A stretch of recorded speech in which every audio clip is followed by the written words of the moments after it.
Good evening, everyone. It is October the 2nd, 2025. Today I'm going to give an update on the body cameras that the police have done a pilot project with as well here in Ottawa.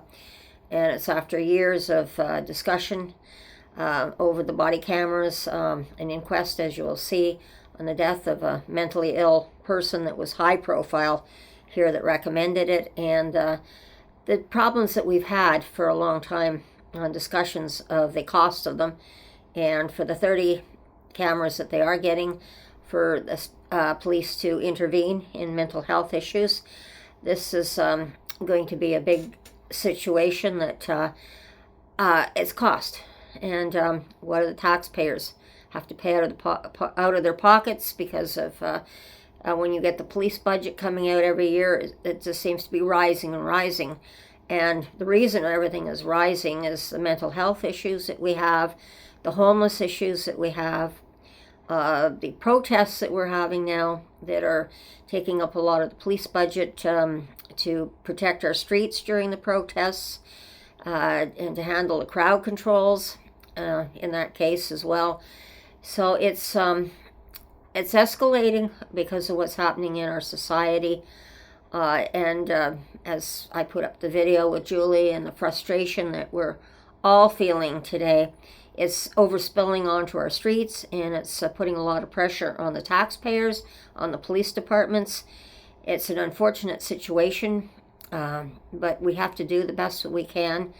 I don't know if this is going to be a Band-Aid solution to it. I know that I've seen a lot of police departments around the country, both in Canada and the United States, that are definitely using the body cameras, especially after the States with their George Floyd incident as well. That was a horrible incident to have to watch.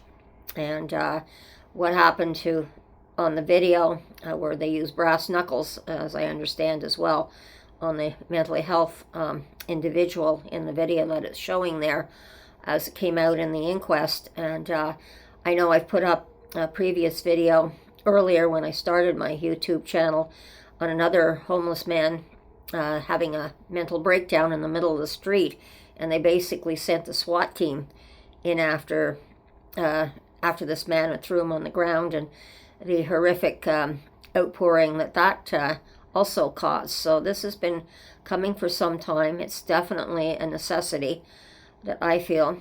It's not that we're wasting our money, but with the pressures of the taxes going up on the property, your mortgages going up, food going up, rent going up, we're in a situation today where we're in a very frustrating situation where people don't know where to turn.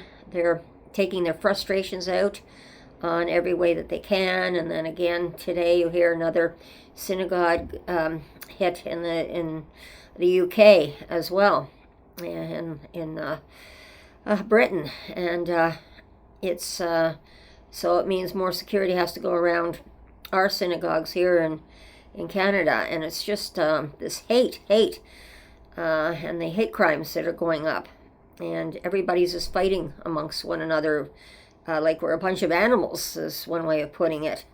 What happened to being civilized here and working our problems out in a civilized manner during discussions, being able to communicate with one another. And it just seems like communication is turning violent now, is how we're communicating. That's not right. We have to come out of this, definitely. We have to do more things in school. I know that teachers are overburdened too, but we're not doing enough to help kids problem solve, as well as intervening and helping these children and helping people problem solve as well. Even adults have no basis to problem solve, and we need training courses on that as well for the adults too, on how to deal with things like this. And I don't want to say too much today, but it's definitely the overflow, and I want to make people understand that. You cannot just be fighting with one another, and no one group is better than another group. No race is better than another race. So, we're all human beings, and we have to come to terms with the fact that we're very overpopulated now in the world, as well as the diseases, the pandemic that we had, and we have to worry about more of that coming, as well as because of what's happening in the States, and people are not taking their shots, and we've had deaths now on measles, for just an example. Measles are coming back as well, and it was pretty much eradicated due to the shots that were coming out. So we're dealing with a whole lot of problems that we've never had before, and we're just getting totally slapped in the face with it right now, all of us. So we must find civilized ways of working with one another, being kind to our neighbors, and not stopping all these videos that when someone does do kindness, they don't get put out. It's always the violence, the violence. And this is coming more and more that now that's coming on the reporters and that, and the TV stations and whatnot, that they're, for ratings, they seem to be getting more violence put in and not enough good things. Although I do see a lot of good things coming in on the local channel here. And I'm starting to see a little bit more of that coming through. And I hope that continues, that we get the good as well as the bad, so that we get both sides of the story, not just one side. So I'm going to leave it there for everyone today. Please take care, and we'll talk to you soon. And be safe, and watch your surroundings, and have a good day, or good evening, I should say. So take care, everyone, and we'll talk again soon. Bye-bye.